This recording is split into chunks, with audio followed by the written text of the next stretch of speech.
Chers amis, bonjour. Plusieurs paroisses de notre diocèse débutent cette semaine la première étape de Debout ensemble dans le Christ. Au cours de cette émission, nous utiliserons les textes proposés au petit groupe de partage de foi. Et mes invités sont Kelly Monahan et Carl Ao. Bonjour tous les deux. Bonjour, Emmanuel. Bonjour. Oh, Kelly, quand je t'ai dit que c'était Carl qui venait avec nous, il y avait tellement d'enthousiasme dans ta voix. D'avoir la chance de travailler avec Carl encore, c'est parce qu'on a passé plusieurs années ensemble à l'école, à Collège Notre-Dame. Donc, j'étais pas mal excitée de lui voir encore parce que ça fait un bout de temps.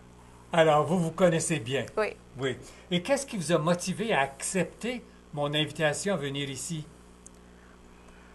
Juste d'amuser puis de partager nos expériences puis nos croyances. C'est toujours un honneur aussi de vous voir, Émile, parce que on ne sait jamais à quoi s'attendre, donc c'est toujours une nouvelle expérience. Et moi, pourquoi j'ai accepté de travailler avec le projet Debout, c'est que le projet Debout nous propose de rencontrer le Christ aujourd'hui et le rencontrer dans la parole de Dieu, le rencontrer dans les personnes, pour pouvoir ensuite aller transformer, aller voir Jésus dans les autres personnes.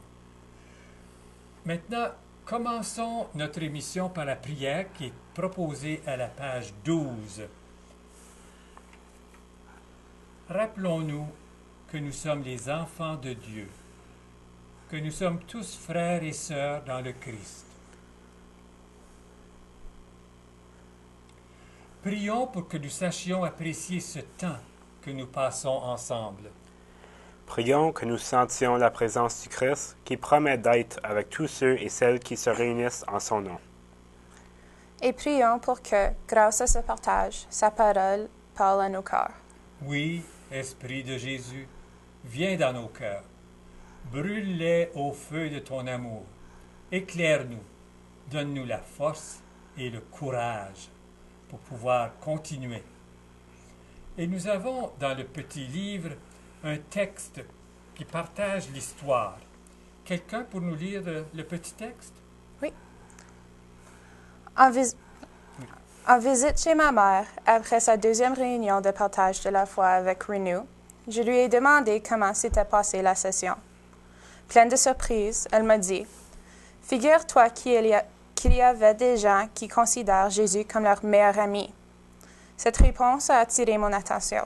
« Et toi, maman, comment vois-tu Jésus? » lui ai-je demandé. « Eh bien, dit-elle, je le vois en lui mon sauveur, mon rédempteur. » Alors j'ai pensé, « Comme c'est beau! » Voici ma mère qui, du haut de ses plus de 70 ans, découvre quelque chose auquel je croyais déjà plus longtemps, mais que je n'avais plus jamais partagé avec elle.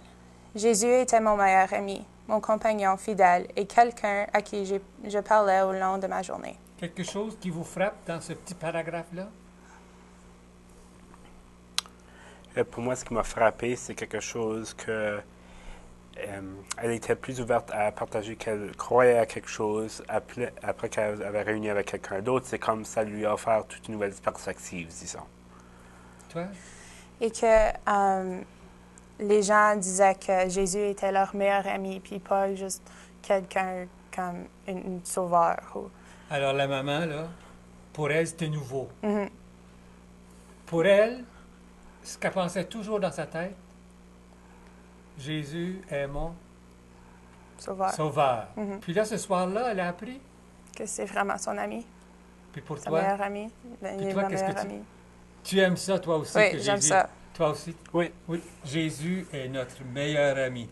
Alors, nous pouvons apprendre des choses comme ça dans nos petits groupes de partage de foi. Et qu'est-ce qui m'aide à partager quand je suis dans un groupe?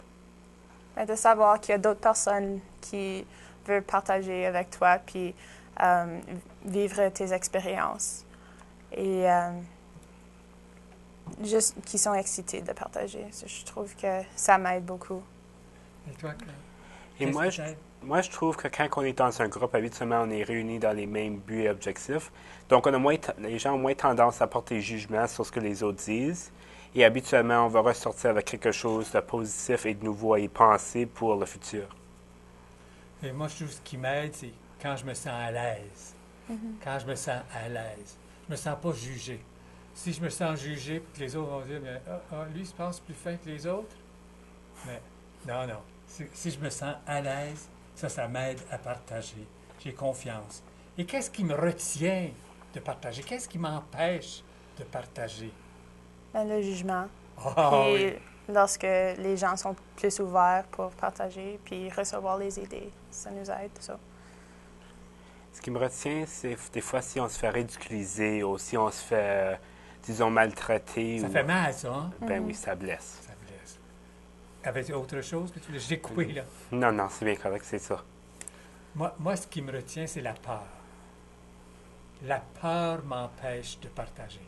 Quand j'ai peur de ce que les autres vont penser, ou quand je pense que mon idée ne sera pas assez bonne, que je ne serai pas assez bon, alors là, je garde ça pour moi, puis j'ai peur de partager. Ça m'empêche. Et ce soir, dans cette petite réunion ensemble, quels sont vos espoirs? De partager mes idées sans être jugé. Puis je vois que tu es vraiment ouvert, puis Carl aussi. Mhm. So, Nous t'acceptons. yeah. Tu sais. Et toi, quels sont tes espoirs ce soir? Mes espoirs sont de sortir avec plutôt des nouvelles idées, des nouvelles pensées, des affaires pour me faire penser pour un petit bout après l'émission. Et moi, mes espoirs, c'est que vous soyez plus heureux suite à cette rencontre, puis que nos gens qui nous écoutent soient aussi plus heureux, parce que le message que nous partageons, nous espérons qu'ils vont l'aimer eux autres aussi. Alors là, c'est le temps de passer à l'Évangile. Et Carl, voudrais-tu être le narrateur pour notre Évangile ce soir? Oui, certainement. Jésus revint à Capharnaüm quelques jours plus tard. On apprit qu'il était à la maison. Il s'y rassembla tellement de monde qu'il n'y avait plus de place, même devant la porte. Il leur adressait la parole. Quand des gens viennent lui présenter un paralysé porté par 4 hommes, ils ne pouvaient l'amener jusqu'à Jésus à cause de la foule. Ils défièrent alors le toit à l'endroit où Jésus se tenait, puis, par le trou qu'ils avaient fait, ils descendirent le brancard sur lequel le paralysé était couché. Jésus vit la foi de ces hommes et dit au paralysé, « Mon fils, tes péchés sont pardonnés. » Il y avait là quelques scribes assis. Ils pensaient en eux-mêmes. Pourquoi cet homme parle-t-il ainsi? Il blasphème. Qui peut pardonner les péchés sinon Dieu seul? Jésus comprit aussitôt en son esprit comment ces hommes pensaient en eux-mêmes. Il leur dit, « Pourquoi réfléchissez-vous ainsi en vous-même? Est-il plus facile de dire au paralysé, « Tes péchés sont pardonnés » ou de lui dire, « Lève-toi, prends ton brancard et marche » ? Pour que vous sachiez que le Fils de l'homme a le pouvoir de pardonner les péchés sur la terre, je te le dis, lève-toi, prends ton brancard et va-t'en chez toi. L'homme se leva, prit aussitôt son brancard et sortit devant tout le monde. Les gens étaient tous stupéfaits. Ils glorifiaient Dieu en disant, Nous n'avons jamais rien vu de pareil. Maintenant, vous avez eu la chance de lire ce texte-là avant notre émission. On va regarder dans le texte des mots ou des phrases qui vous parlent, qui vous frappent. Pour moi, lorsque c'était dit, il y avait tellement de monde qu'il n'avait jamais plus de place, même devant la porte. Il leur adressait la parole. Et c'est là, ça me fait penser aux Journées mondiales de la jeunesse. Parce que toi, tu es allé Oui. à Rio. Mhm. Tu es allé là. Oui. Puis, il n'y avait plus de place ou s'il y avait beaucoup de place? Il y avait beaucoup de place, mais c'est juste... Sur la plage? Sur la plage de Copacabana. Puis il y avait tellement de gens, puis juste pour y rendre, c'était impossible. Mais- C'était comme des sardines. Il n'y avait pas de place. Il y avait tellement de monde. Ça te fait penser à ça? Oui. Comme Jésus, il y avait tellement de monde qui allait voir Jésus. Et là, à Rio, il y avait tellement de monde qui était allé voir Le pape. Oui, puis c'était juste pour lui écouter. Oui. Et toi, quelque chose qui t'a frappé là-dedans? Moi, je dirais au verset 9, tes péchés sont pardonnés. Moi, je trouve ça quelque chose d'assez frappant parce que c'est, disons, qu'il est en train de lui lever n'importe quoi ce qui lui retenait de marcher, puis là, son esprit va être libre à se propager, faire comme il voudra. Tes péchés te sont pardonnés. Jésus est vraiment venu pour pardonner tous nos péchés.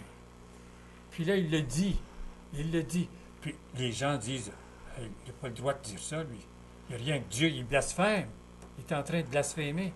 Et aujourd'hui, parfois, il y a des gens qui font des choses qui sont bonnes, puis les autres qui disent, non, fais pas ça.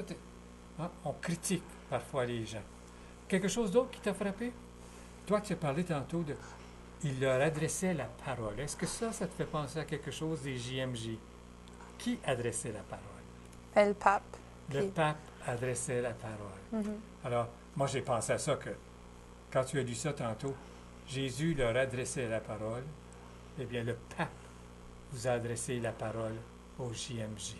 Est-ce qu'il y a une parole spéciale des JMJ que tu aimerais nous redire, que tu as gardée dans ton cœur, qui est importante pour toi depuis les JMJ et même avant? Et que c'est seulement Dieu qui pourra nous juger, puis il va toujours nous pardonner. Puis le pape, il a répété cela plusieurs fois. Puis le message, c'était vraiment clair, puis ça m'a vraiment frappé en ce moment-là. Puis ça m'aide beaucoup, juste de savoir que même si les temps sont difficiles dans ma vie ou si je fais quelque chose de mal, Jésus va toujours être là, puis je vais toujours être pardonné. C'est très beau, ça.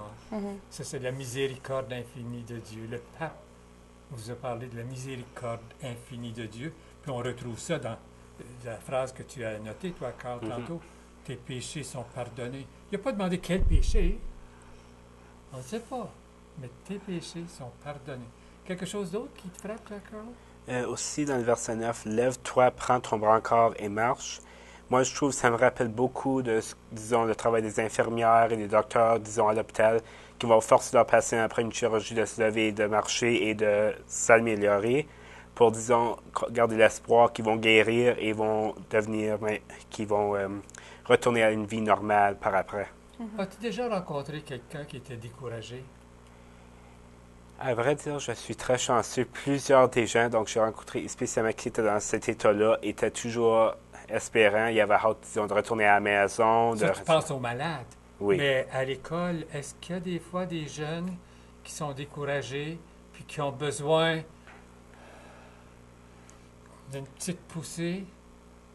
J'avais vu plusieurs, disons, lors de certaines activités de la Fédération de la jeunesse franco-ontarienne, lors de ça, plusieurs gens qui parlent de plusieurs circonstances très infortunées qui sont arrivées, qui leur ont découragé. Mais disons, quand tout le monde se réunissait, puis on parlait avec eux autres, puis tout le monde, on pouvait se relever nos secrets, ainsi de suite, ça a aidé à tout le monde peut-être de penser qu'on n'est pas les seuls, tout le monde pouvait avancer comme un groupe, et puis c'était comme un petit coup dans le bras, disons, qui a réanimé tout le monde. Et ça me fait penser aux 4 hommes qui portaient le brancard. Il y avait 4 hommes qui portaient le paralysé. Alors, dans votre groupe, vous êtes là pour porter la personne qui a de la difficulté, qui a des problèmes. Puis on a besoin, nous avons tous besoin de personnes qui nous aident à avancer dans la vie. Nous avons tous besoin. Puis même, lève-toi, je vois que c'est 2 fois dans l'Évangile. 2 fois Jésus dit lève-toi. Alors, c'est tellement important que je me lève. Il ne faut pas que je reste écrasé. Puis quand je vois quelqu'un qui est découragé, il faut que je sois là pour l'aider à se relever aussi. Est-ce qu'il y aurait d'autres choses qui vous frappent là-dedans?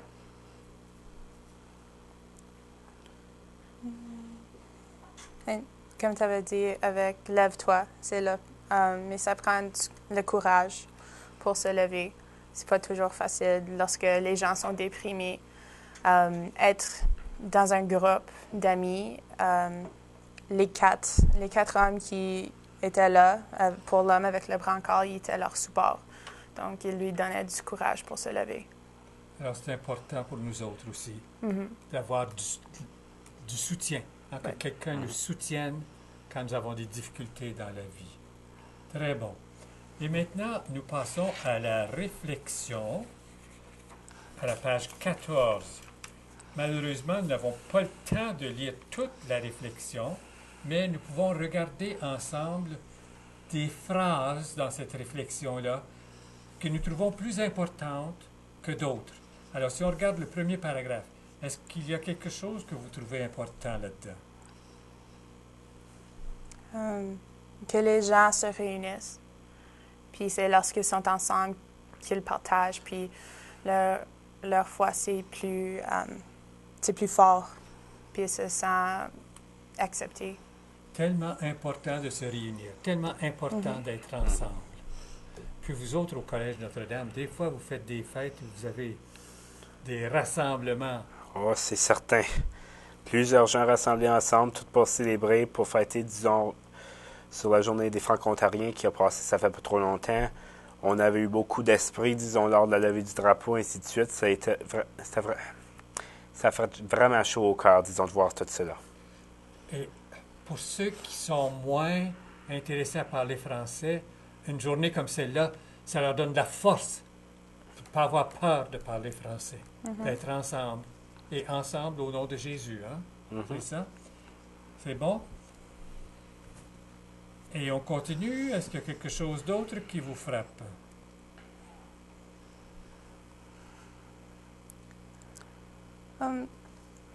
Quelque chose que je vois, c'est que les gens, je trouve que plusieurs gens ne vont pas à l'église avant qu'il y ait quelque chose qui ne va pas dans leur vie.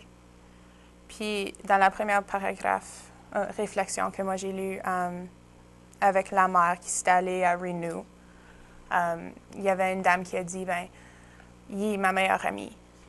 Donc, je trouve que si les gens pensent un peu plus comme ça, ils trouveraient qu'il y aurait moins de choses qui... il y aurait moins de choses qui seraient mal dans leur vie parce qu'ils auraient la foi. Puis, ça les aiderait. Ça les aiderait. Quelque chose d'autre qui vous frappe en continuant à regarder notre texte? Pour moi, je vois la phrase « Ils ne peuvent pas s'approcher de Jésus ». Je trouve que c'est très vrai de nos jours parce que certains gens trouvent beaucoup de barrières à les séparés de Jésus, qui ne peuvent pas le trouver dans leur vie, et ainsi de suite. Des fois, c'est des chagrins, des fois, c'est juste un manque de croyance, des fois, c'est des conflits personnels qui causent cela. Et moi, je vois au haut de la page 15, d'autres étaient là, comme il y en a qui venaient pour voir des miracles et ou faire établir quelque chose qui n'allait pas dans leur vie, mais d'autres étaient là pour l'écouter parler. Écouter Jésus parler. Et moi, je trouve que ça, c'est très important, comme dans nos petits groupes de partage de foi, ensemble, dans le Christ, ça va être pour écouter aussi les autres. Si quelqu'un ne veut pas parler, il n'est pas obligé de parler. Alors, mais c'est important d'écouter. Ça prend des personnes pour écouter. Et on continue, quelque chose d'autre? Oh, moi, je vois encore ici. Tous ces gens, pour une raison ou une autre, voulaient rencontrer Jésus. Tous ces gens voulaient rencontrer Jésus. Et notre thème, c'est rencontrer le Christ aujourd'hui. Vouloir rencontrer Jésus. C'est important de vouloir. Ils voulaient rencontrer Jésus. On continue? Quelque chose d'autre?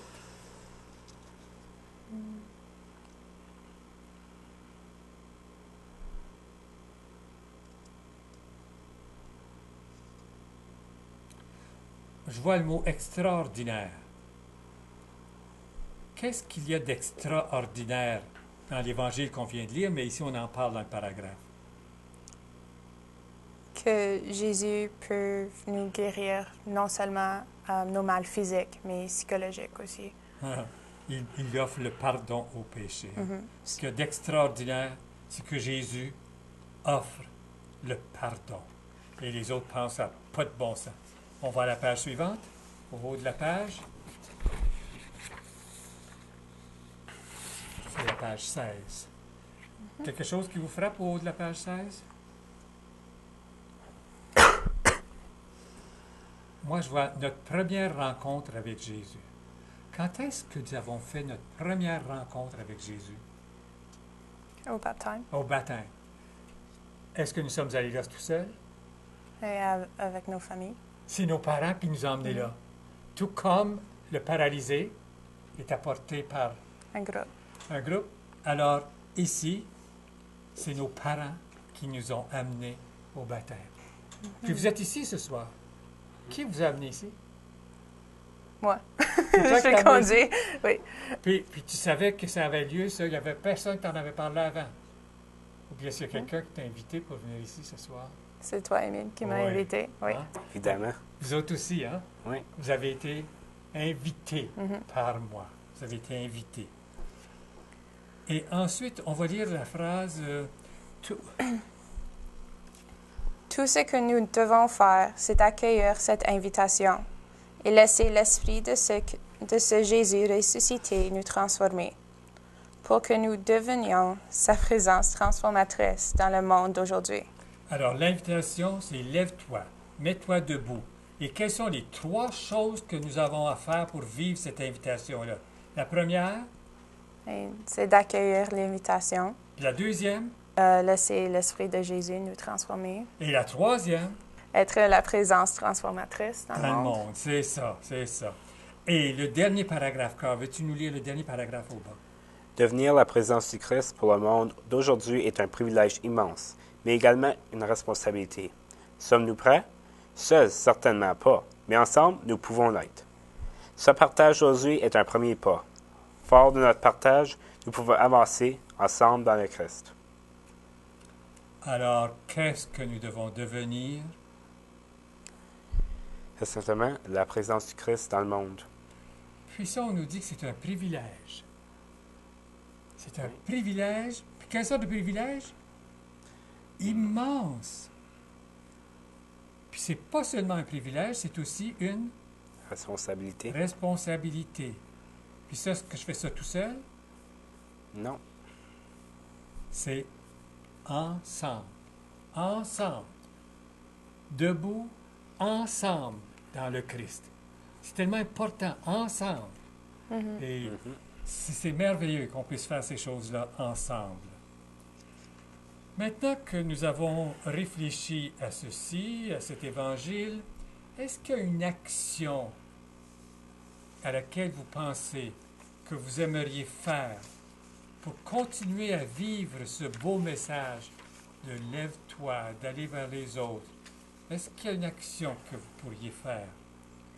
Et je sais que les Journées mondiales de la jeunesse m'ont vraiment aidé,